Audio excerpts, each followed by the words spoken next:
Hi all, this is Skate, and this is the S35 CA. Now, I think it's pretty apparent from my previous video on the tier 2, 3, and 4 French tank destroyers that I'm not really a big fan of them up till that point. This is the first good one in the line. And getting into this after driving the tier 4 SAU 40 is a complete breath of fresh air. I really have enjoyed playing this tank. It hasn't got very much armour. You can get some lucky bounces off the gun mantlet, but it's very quick, it's very manoeuvrable, and it has a fantastic gun arc. It also has a very, very good gun, and I'm not talking about the 90mm. I have driven this thing permanently with the 17 pounder, which is not the top gun, and here is why. If we have a look at Blitz stars, obviously using a tank compare, the standard gun 17 pounder on the left and the top gun 90mm on the right. First thing you want to look at the DPM, 2192 with the stock gun and 1931 with the top gun. And this has 171mm of penetration compared to the 135 on the top gun. In fact, if you look at the APCR on the top gun, it's pretty much the same as the standard AP on the 17 pounder. The APCR on the 17 pounder is completely ridiculous. Tier 5, 239 penetration. You just don't need that. The difference being is the alpha is 160 on the 17 pounder and it's 225 on the 90mm. Other than that, those stats, the 17 pounder is better in every single aspect. When we come down to aim time as well, the aim time on the stock 17 pounder is better.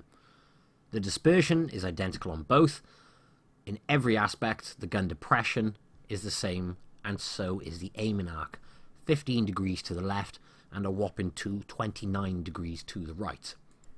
Very minor thing, but it does make a slight difference, is the 17 pounder is also lighter, which means you have a better effective horsepower per ton, which means you move a little bit quicker. So the 17 pounder is the best gun in my book, and it's what I'm going to be using throughout the rest of this video. On top of that, you don't need to unlock the 90mm to move to the next tank, so if you are looking to rush through, you don't need to bother. If you're looking to keep this tank because you're enjoying it, I'd still recommend the 17 pounder. Aside from having less alpha per shot, it's better in every aspect. I mean, a tier 5 with AP 171 penetration. That is absolutely absurd. Because what this gun basically is the Black Prince's gun. So it's got a tier 7 gun with a great DPM at tier 5. But if we quickly go through my setup of the tank, and then we'll get straight into the gameplay. So, first up for me, multi-purpose restoration pack, then with the adrenaline and the repair kit. Straight onto provisions, I run the canned pate and the hot coffee, which is basically crew skills, and then the improved fuel. And this is the fun part, with such crazy penetration, you don't need any APCR. So, I use 76 AP and I run 10 HE. And if we flick across and have a look at the equipment, I've put a rammer on mine. I have also gone with protected modules due to the exposed ammo rack, and then I would go with coated optics. If you are going to keep this tank and you can afford to fully kit it out with spare parts and equipment, I'm flicking on the screen at the moment what options I would pick, but I wouldn't spend the spare parts on it. So the top 3 options are the ones I would actually recommend getting for this tank, and other than that I don't think it needs anything else. So, garage part out of the way, let's get some gameplay in. Now, the most important feature about this tank is its gun arc. It's got 15 degrees to the left, which is very respectable. However, it has 29 degrees of gun arc to the right. That is an absurd amount. So what I try to do with this tank is stick on the left-hand side of maps, on the left-hand side of rocks, and point my gun right around the right side of it. Quite simply because there is much less of me exposed, and I can pop back into cover very, very quickly. So you'll see, it points so far that one way, it's ridiculous. And it has 9 degrees of gun depression coupled with that 29 to the right. which means you could poke around corners on ridges and you're a very hard target to hit. Now when you do get hit, when you're in that position, there's a probability they're going to hit the gun mantlet, which is quite troll. You get a lot of bounces off it. But if you don't hit that gun mantlet, you can guarantee they're going to penetrate you every single time. And the front lower plate has less armor than the upper casement does. So if you're looking to have some fun and take this thing out, go for the front lower plate with HE. Don't go for the casement with HE, because the casement has more armor. And you're also reducing the chance of hitting that very, very troll gun mantlet. In other words, when you're facing one of these things, it's always try and aim for the lower plate, just to guarantee a nice HE pen shot. If you're driving this thing, try and use the gun depression, hide your lower plate, and play it at long range. It's got an amazing gun arc. As I keep saying, I don't know how many times I've said that, but it's got great aim time, even without a gun lane drive. And with a 4.5 second reload, if I hit my adrenaline, it's considerably less, but I can literally lay down the hurt very accurately and very reliably. 1.72 second aim time and 171 pen. I don't care where I hit any tank, you can pretty much guarantee it's going to pen. And on top of that, you can pick tanks apart ridiculously quickly. But I like to spend the first part of a match, the same as I like to in any very, very weak tank destroyer like this at lower tier. I'd like to play it quite long range. I keep hard cover next to me so I can use that massive gun arc, and I can pop back into cover if anyone is pointing at me. The advantage of staying mid to long range with hard cover is you're always protected and you're preserving your hit points. So when it does come down to a brawl at the very, very end, you've got that hit point preserved, which you're going to need, because if you're fighting out in the open, there is a very, very good chance you are going to get nailed ridiculously quickly, because every single part of you is a weak spot except that gun mantlet, and everyone's going to pen you reliably. So preserving the hit points with that medium to long range, protecting yourself with the hard cover, is very, very beneficial. Because when you're in scenarios like this where someone does come up very close to you, they're going to pen you very easily. They've got to have some bad luck or some bad aiming to actually not pen. As I'm going to here. I don't know how that did not pen. And that is the last shot he is going to get off. And this makes me laugh. The Electo comes in front of me, misses his shot, but I do manage to shoot over the Electo and take him out anyway. And rocking up at the moment is the enemy Hetzer. Thankfully, he doesn't have the 10.5 derp gun. But nonetheless, the armor on a Hetzer is ridiculous, even for some tier 5s. So I'm trying to avoid him at the moment, and I'm going to take out his support fire, which is playing long range at the moment. And again, we're not using the right side of the tank. Oh, hang on. Okay, where were we? Ah, yeah. We're not using the right side of the tank, but we're popping using hard cover still, which means we're well protected. Yes, when they do hit, they are likely to pen, as we've said. We're expecting that. It has no armor whatsoever. But it has good mobility, which really does help. And I think my favourite thing is the fact that you can reliably take clutch shots. You can pop around a corner and just fire off quickly, and you don't have to aim. And there's a good chance it will hit. It doesn't matter where it hits. With that much pen, there's a high probability it's going to pen. If your clutch shot does miss, well, I wouldn't worry. You've only got a 4.5 second reload until you can go again. Shots like that, because it's such a small target, were worth waiting for. That one, though, I should have tried fire clutch shot. Good probability I would have hit him. Instead, I was trying to aim as to where he was last spotted. And, yeah, he managed to take me out first. Now, it is down to the last two on my team versus the Anko, and our friendly Electo is going to deal with him and take him out. So I did die, which sadly you are going to get sometimes in this tank because, well, no armor, sometimes you're targeted for that sole reason, but it doesn't mean we didn't have a bad game. 2,387 damage. considerably more than anyone else on our team. In fact, that's more than the team combined. So I died, but I don't care, because it's a very, very fun, good game. And genuinely, I do really like this tank.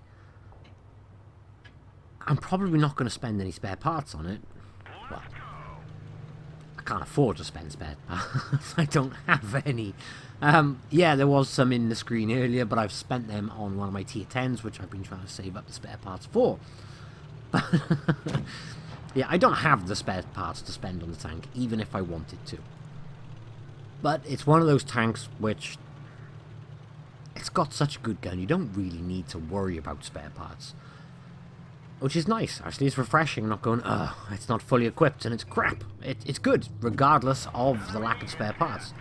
And like I said, I really enjoy this tank, and I'm probably going to keep it in the garage. It's cheap at the end of the day, it's a tier 5. You're never going to need premium rounds on it with this gun. And it's a fun little stress-relieving tank. But I don't know if you noticed then, when we were firing against that T-34, there was very little of us exposed. We were using the full gun depression and the full 29 to the right, which means there was barely anything of us he could have even shot at. And again, a nice example of those 29 degrees of gun depression. I can point round the corner without even putting my tank round the corner. That makes this very, very useful, and with that crazy DPM for a tier 5, you are going to pick things apart very, very quickly. And I'd happily argue that this is probably the most reliable gun at tier 5. I mean, I don't have spare parts on this tank whatsoever. Can you imagine what this gun will be like with a gun lane drive and vertical stabilizers? It would be hysterical. So aside from the lack of armor, there is nothing I dislike about this tank. Nothing at all. I genuinely think it's a fantastic tank. Now that was a poor blind shot attempt by me as that tank was crossing, but here is an example of what I mean. We're going to take a shot, we back up, and we're already on the reload, so we're going to come straight back up, and we get... okay, that was a dunk. That was a bad shot. But still, you can see what I mean. Using the gun depression and the angle, you can take a shot and you pull straight back down the ridge quickly, and you work straight back up the ridge, and see if we can get a better shot on this guy. No. 4.5 second reload though. Doesn't matter if you miss one. You're coming straight back in with a second one very, very quickly. And it's the same here. As long as I aimed that one at long range, I am in a perfect position for this tank. Now I mentioned pulling clutch shots earlier. If you're going to pull clutch shots, I would strongly recommend doing it at medium to short range. If you're at long range like I was there, you'll notice I missed 2 of those shots by not aiming properly. If you're not aiming properly at the very long range, there is a good probability you are going to miss. However, with a 1.7 second aim time, it's not really the end of the world trying to aim in fully. But when you are in those close call battles, where you have no choice but to pop out and shoot ridiculously quick or you are going to die, it is perfect for pulling off those clutch shots. And then on top of that, you remember how boringly hell and frustrating the South 4 mobility was? We're maintaining 45 kilometers an hour here to go and deal with this anchor on the other side to help the teammates. And again, with the flick of that adrenaline button, we're just going to pick him apart in a matter of seconds. That was something the South 40 could never ever do. At the end of a game where you have to go get those last few shots in, or it's a difference of getting to the other side of a map to try and help your team buddies out, the last few tanks in the line just did not have the mobility to do this. This tank does, and it does it very well. It's very, very mobile. Now I'm pretty proud of this shot, but this is a lesson as to why you should move. Always makes me laugh. Why do people stay in exactly the same bush without moving even after they have been spotted? Even if you left the bush and then came back to said bush. Anyway, the end result of that game is 2,084 damage, 4 kills, and around 30,000 credits, which is not bad for a tier 5 tank.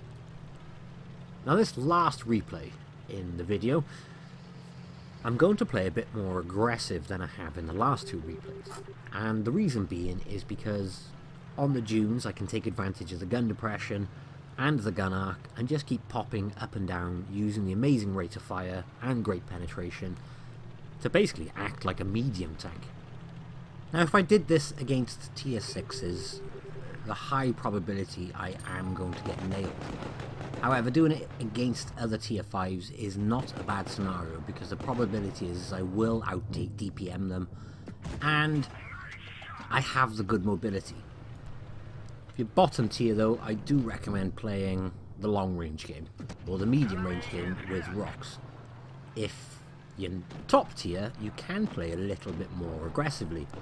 You'll notice there's 3 of them there and they are all facing the greens on my team, which gives me the opportunity to get around the butt of them and use that great DPM to just pick shots on them basically.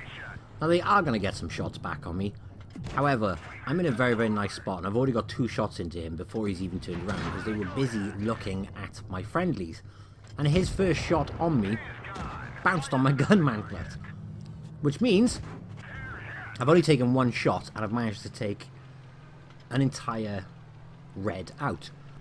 Now you can see exactly what this cruiser is trying to do. He's gone around the rock and he is going to reappear somewhere behind me. However, I'm going to ignore him for now.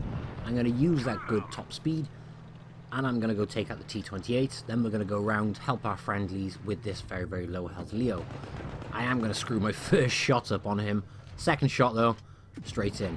And now I can turn back around and deal with the Crusader, who I'm expecting to come around from here.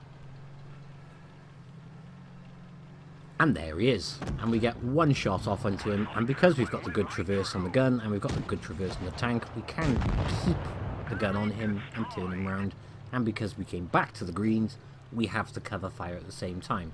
Now there is only 2 enemy tanks left, one of them being probably the closest tank to this at tier 5, which is the Death Toaster. Again, it's one of those tanks that people aren't too keen on. I personally like the Toaster. It's got a fantastic view range, but it's very prone to heat. Sorry, HE.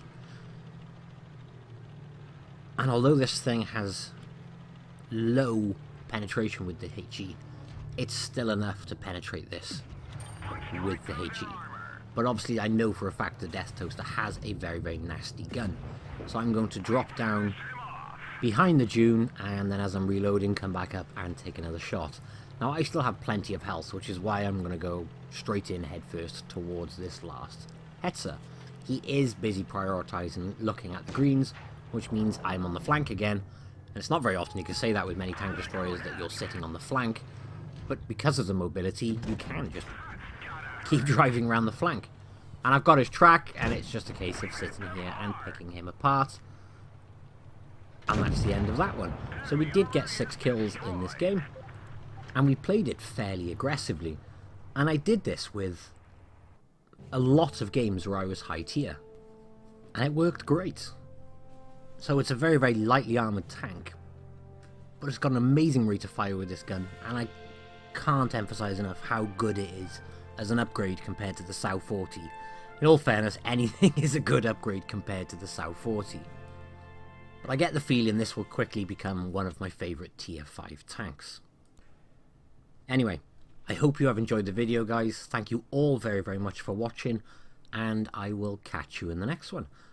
Bye bye.